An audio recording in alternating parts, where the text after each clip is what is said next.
Good evening, everybody. There are sort sheets on the bima if you don't have one yet. Welcome to the the season finale of the Dine and Learn Summer 2019. It's August 26, 2019. First, I just want to mention that last week we did not thank the Waldrum family on the video for sponsoring Dine and Learn last week. Still an opportunity to sponsor this week. Just speak to Moish. So I'd like to thank the Waldrum family. I'd like to thank whoever does sponsor tonight. Special thanks to Moish Holzer for arranging the Dine and Learn every week. Thank you. And a special thank you to Harry Shuali, who's been setting up a lot.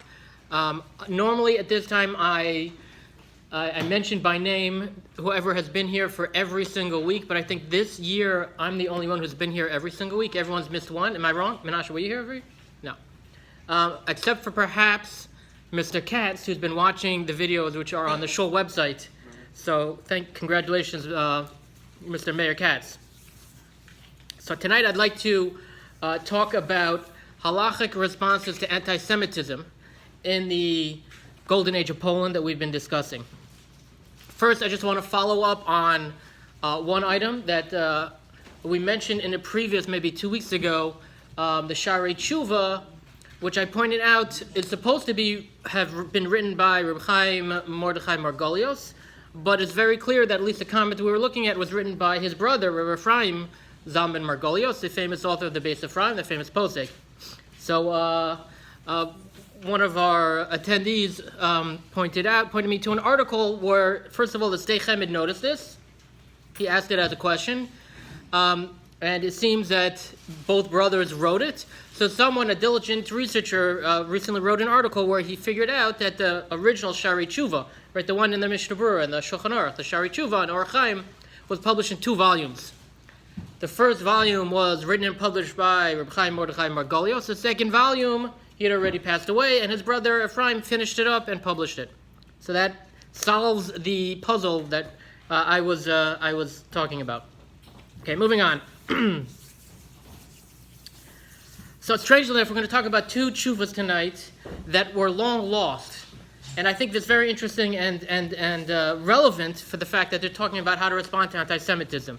So the first is the tshuva of the Bach Hayeshanos, right? There were 3. We've talked about this multiple times. 3 volumes of tshuvas from the Bach. The original Bach tshuvas, Siman Mem Gimel, disappeared after the first printing. It was not republished until 1973 when someone published it on its own. And then in the recent edition of the Machon Zichron Aaron, which we've been talking about, Zichron Aaron publishers, so they put it back in. So it disappeared. You'll understand why in a minute. So here was the question that was posed to the Bach. In 1620, the Jews in Kalish faced the following situation. One of their members of the community stole from the local church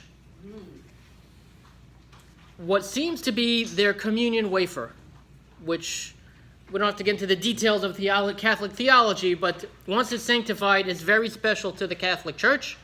A Jew steals it. That is a very, very bad thing, and that's it's a capital crime. At least he was accused of doing that. The Jews seem to say he didn't do that, but that doesn't really matter whether you're guilty or not. You're accused of doing it. So the authorities came to him and captured him, and while they were in the process of taking him away, he slipped his wallet to a Jew who was in the crowd, either his father-in-law or some other Jew, who then gave the wallet to the father-in-law, we think. So they captured him. They didn't find any wafer on him. They checked his property. Didn't find anything on him. They executed him anyway. And then they wanted to go after the father-in-law. The father-in-law was a shamus in the shul. He was appointed by the community. He was, he was a salaried employee of the community. He went into hiding. He was no dummy. The minute his son-in-law was arrested, he went into hiding. So the authorities went to the leaders of the community and said, "You are responsible for giving us the shamus. Bring him to us. If not, it's on your head." So what do? So they sent this question to the Bach.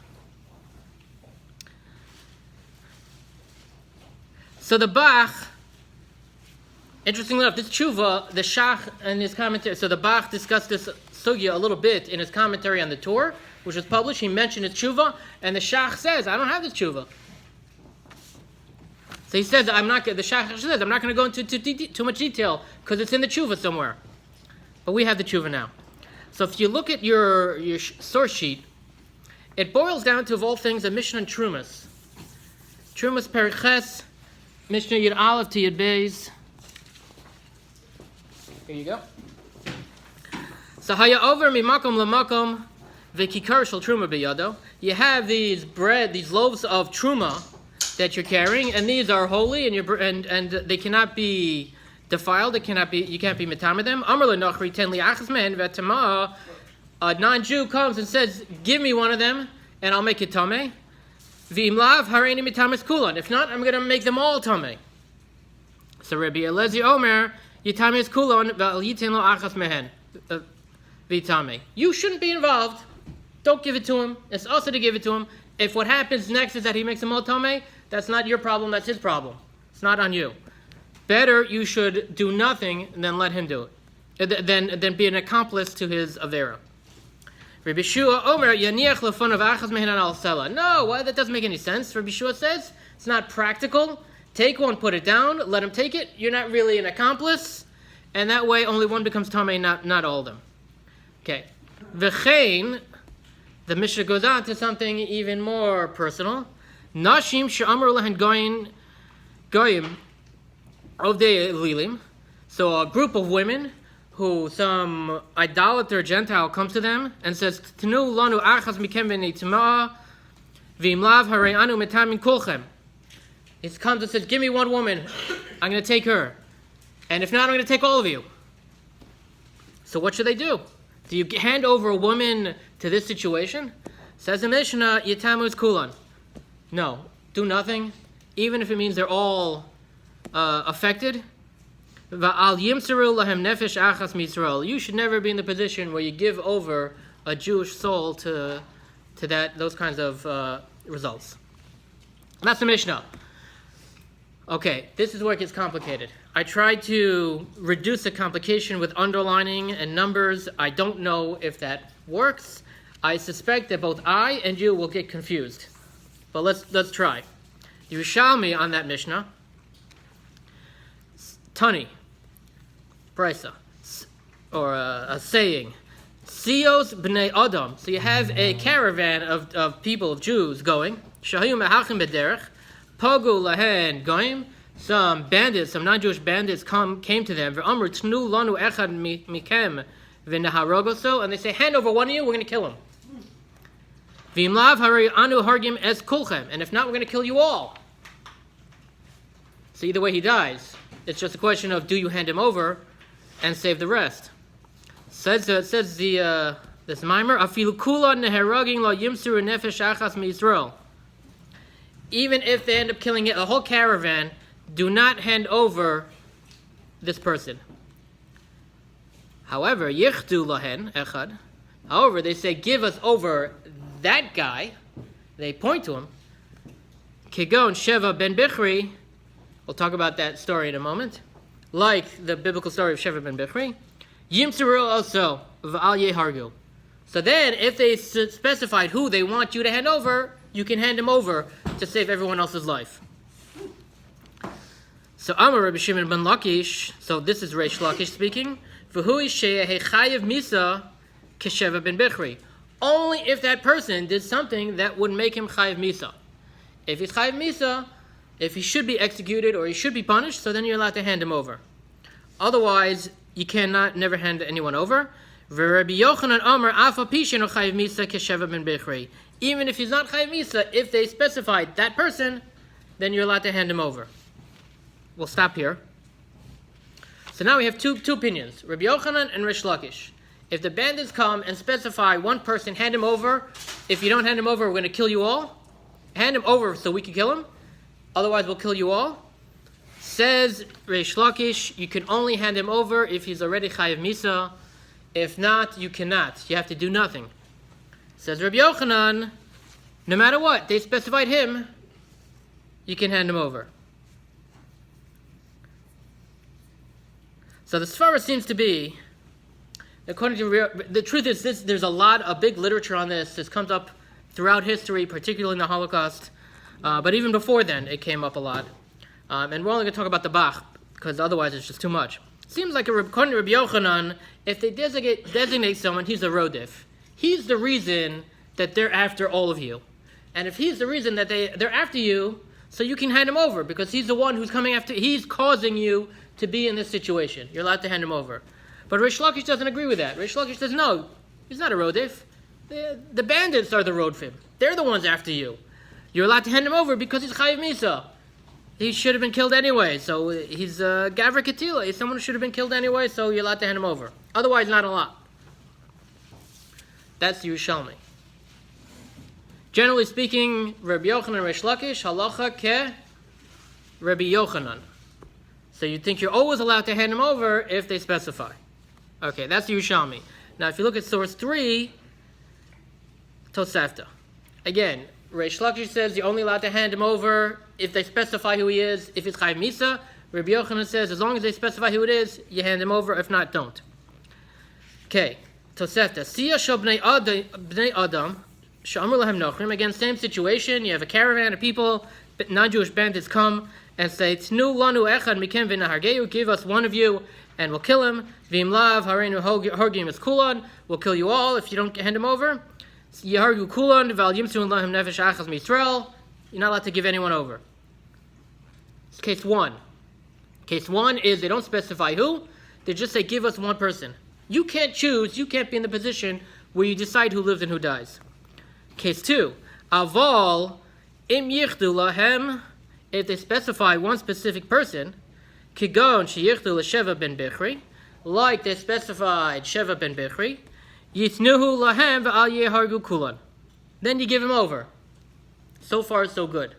We know that, not so good, but we know this. Amar Rabbi Yehuda. So now we're going back in time. These are Tanaim.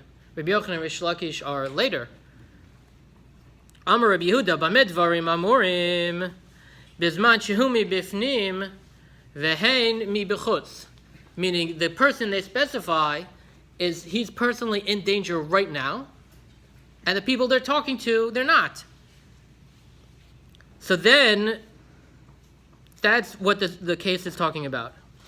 K'mo she'asu bnei Yehuda b'Shimshon. So, for example, what they did with bnei Yehuda with Shimshon. So, if you remember the story with Shimshon, he had a Plishti wife. He went away, and his father-in-law gave the wife to someone else to live with. Shimshon found out. He was so upset.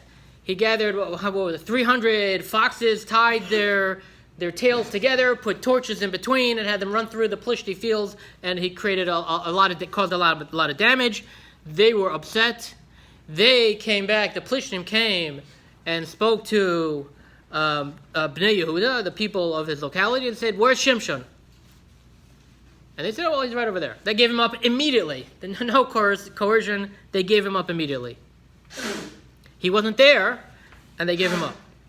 Aval bizman shehumi bifnim vehem bifnim. But if they're all sitting in danger, hoil v'hu neherag v'hein neheragin. Since everybody's going to be killed anyway, yitnu lahen v'al yehargu kulan.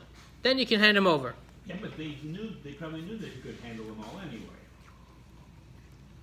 I'm not sure people realize his strength yet, at that point of Shimshon. I mean, What have you done with we're not. That's not the Gemara's attitude. Okay. They gave him up. Okay, fine. I don't know. That's not the Gemara's attitude. V'cheinu Omer. So now we're getting to Sheva ben Bichri. Sheva ben Bichri started a revolt against David HaMelech. He thought he could take over the kingship. They lost. They ran away. The armies came after Sheva ben Bichri. They surrounded the town. They were getting ready they're pounding through the wall so they could get at Sheva ben Bichri. And some lady came and spoke reason to them and said, "Listen, people, you're all going to die. Give him up." And they did. And the town was saved. And Sheva ben Bichri was executed. So, v'cheinu Omer v'tova ha'isha el kol am b'chochmasa. Amr lahen hoel v'hu neherag v'atem neheragim. You're all going to be killed. Tnu lahem v'al tehargu kulchem. Just give him up, and you'll save the whole town.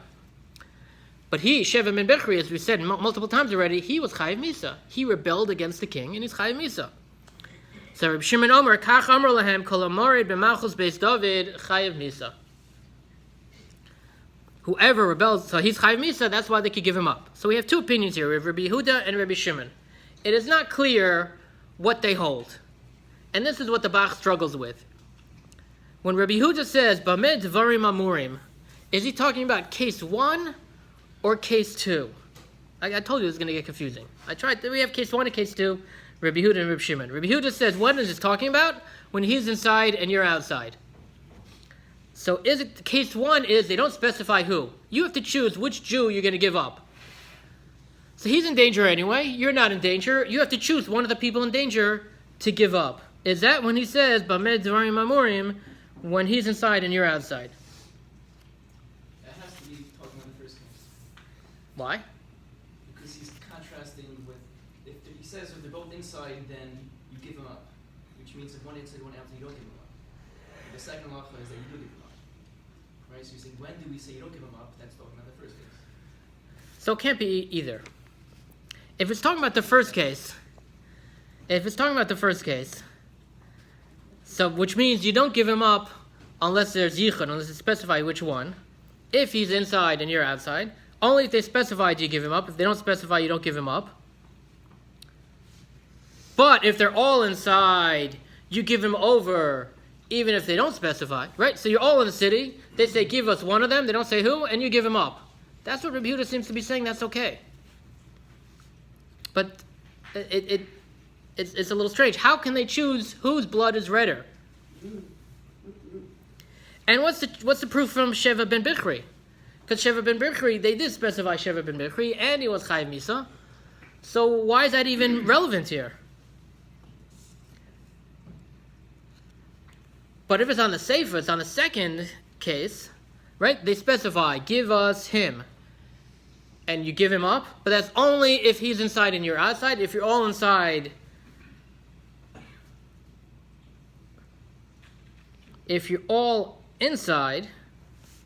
then what's the din? Then you give him up. So you're all inside, they specify who it is, that's when you give him up. If he's inside and you're outside, and they specify, then you don't give him up. If he's inside, and you're outside, and they specify, well, so the language doesn't work, right? Because the second case, as you said, second case is you give him up, and then it says, when do you give him up? When you don't give him up. So it doesn't work. Either way, the Reish and the Sefer don't work. That's the Bach's challenge. And if it's all about Rodef, if it's all about this guy, they specify him, and he's a Rodef, he's the one causing all the problem. If not for him, nobody would get killed. So that seems to be the svara to give him up if he's specified. So then why does it matter whether you're inside or outside? No matter what. He's the one causing all the problems. So it shouldn't matter whether you're inside or outside. Okay. Turn the page over, please. Now it gets complicated. The Rambam in Hilchos Yesodei HaTorah, Perikei Halacha Hey, he says over the halacha as follows. Nashim Shamar Lahem Ovd. Okay, we're running out of time. So we'll skip to the chase. Third line. V'al yimseru lahem nefesh achas miYisrael v'im yichduhu lahem v'amru tnu lanu ploni. If they specify who they want, O naharag es kolchem, O will kill you all. Im haya mechuyev misa kesheva ben Bichri yitnu oso lahem. If they specify who it is and he's chayev misa, then you give him over. Who is the Rambam paskening like? Rabbi Yochanan or Rish Lakish? Rish Lakish. Rabbi Yochanan says it doesn't matter whether he's chayev misa or not. No matter what, if they specify, you can give him over. The Rambam is paskening like Rish Lakish. The Kesef Mishnah asks, how can he pasken like Rish Lakish? So the Bach wants to explain as follows. Both Rabbi Yehuda and Rabbi Shimon agree. They're not disagreeing. They're just giving additional detail. Rabbi Yehuda is focusing on whether you're inside or outside. Meaning, let's say they create a siege. Inside or outside the city. Right. So they come to the leaders who are outside of the city and say, give us someone, and then we'll end the siege. Otherwise, we'll kill everybody. So Rabbi Yehuda is saying, you only give him over if you're all inside the siege. Rabbi Shimon is agreeing and saying also you only give him over if he's chayiv misa, and you need both. But both agree that if they specify who it is, he has to be chayiv misa plus additional qualifications, and then you give him over. Otherwise, if it's not chayiv misa, both agree you don't give him over. You should be passive. You cannot be part of this kind of activity. Someone's going to die. It's not your place to decide who that is or to allow it to happen, to be part of it. So if that's the case, Rabbi Yochanan, Reish Lakish, normally we pass in Rabbi Yochanan, Reish Lakish, we pass on like Rabbi Yochanan. But here Reish Lakish has two Tanaim who agrees with him. So therefore, says the Bach, the Rambam paskins like these two Tanaim and like Reish Lakish. And that's why he's able to pass like Reish Lakish, because Reish Lakish has more support from this Tosefta, from Rabbi Yehuda and Rabbi Shimon. It's a little shver. Why is it a little shver? Because the Rambam doesn't mention mi bifnim and mi bachutz. So the Bach says, well, that's because he passes like Reish Lakish, and Reish Lakish doesn't mention mi bifnim or mi bachutz, inside or outside. Well, if that's the case, then Reish Lakish doesn't really have the support from these two Tanoim. So that's why there are many different ways of explaining it. So Lamaisa, in Kalish, what did the Bach say? The Bach said as follows. You require 3 conditions in order to hand over somebody. Or there are 3 cases of this. If he is chayiv misa al pi Torah, the Rambam passes like Reish Lakish, hand him over. If he's guilty only according to secular law, but not according to halacha, so then lechatchila we don't hand him over. But if you have no choice, if that's what they do, don't give him any advice. As a rabbi, don't tell them what to do. Let them do whatever they think is right. If it isn't certain whether they'll kill him or not, all the cases in the Mishnah and the Tosefta and the Yerushalmi is talking about when they say give him over to us and we'll kill him. If it's not clear what they're going to do, so then he says you're always allowed to hand him over, even lechatchila. So in the case of the shamus that the Gentile authorities were going after because of his son-in-law, so it wasn't clear they were going to kill him. He didn't actually do anything. At most, he took over possession of the wallet, which might have had money and valuables in it, but didn't have what they were looking for. So it's not clear whether they're going to kill him or not. So therefore, the Bach said, hand him over. Save everybody else and hand him over. Shouldn't know such questions. So in the few minutes we have left, I want to talk about this incredible tshuva. Oh, so why was this tshuva self-censored? Why didn't they publish it in any of the editions beyond the first printing?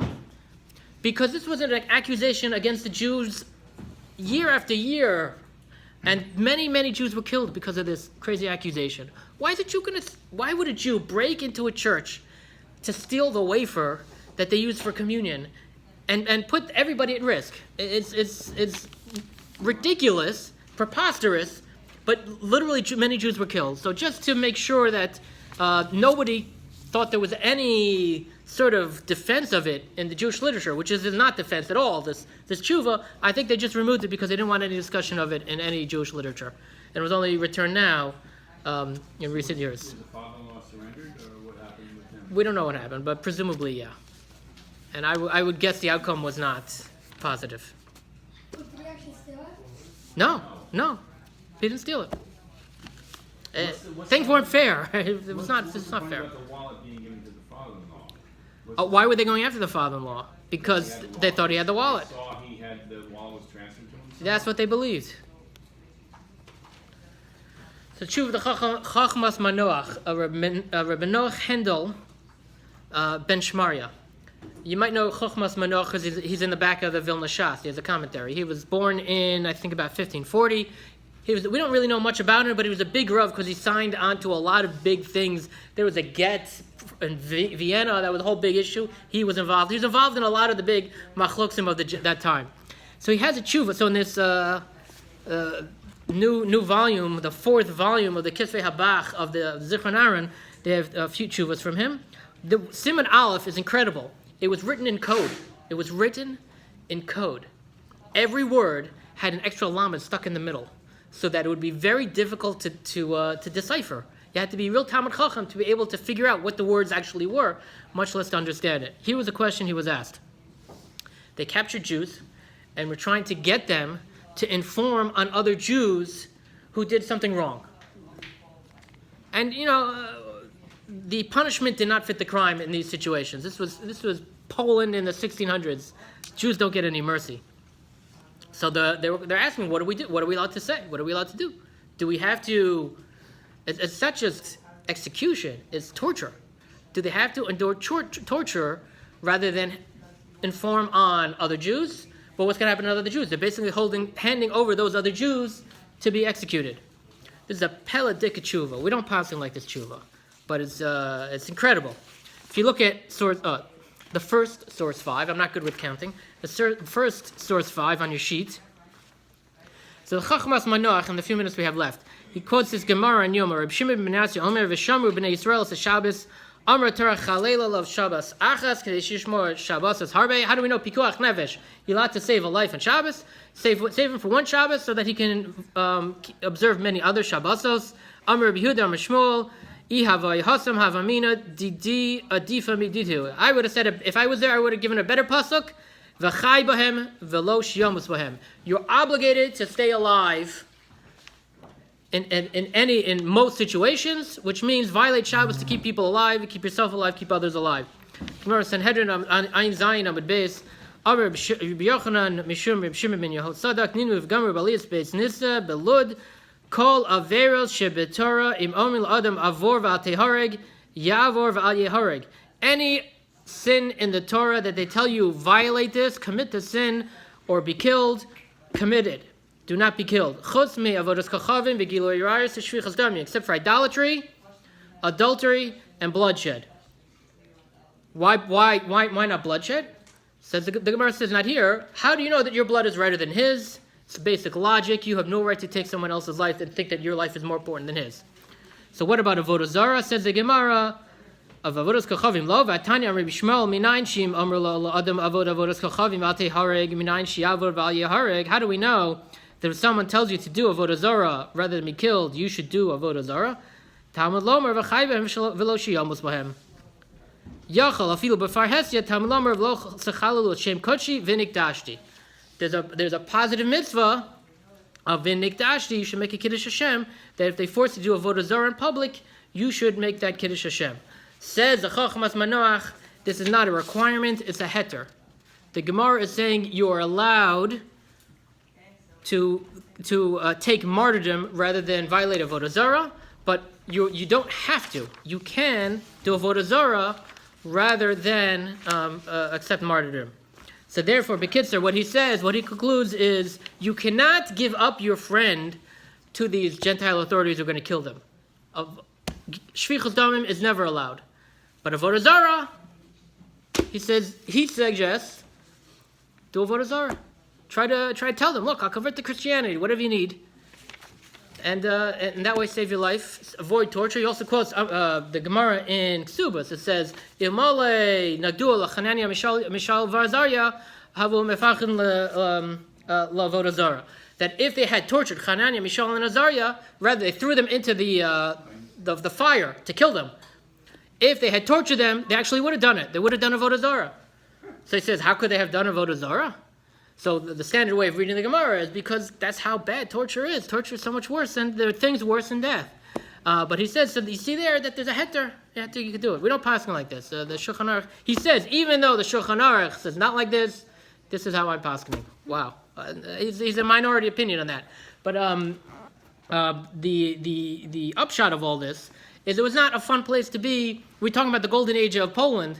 There were many good things going around. The Limud Torah was off the charts. The Gedolim of those days were off the charts. But it was not a fun place to be. If we had time, we talk about Tach V'Tat, 1648 and 1649, and not beyond. She went to 1654. All the tsaros of those times.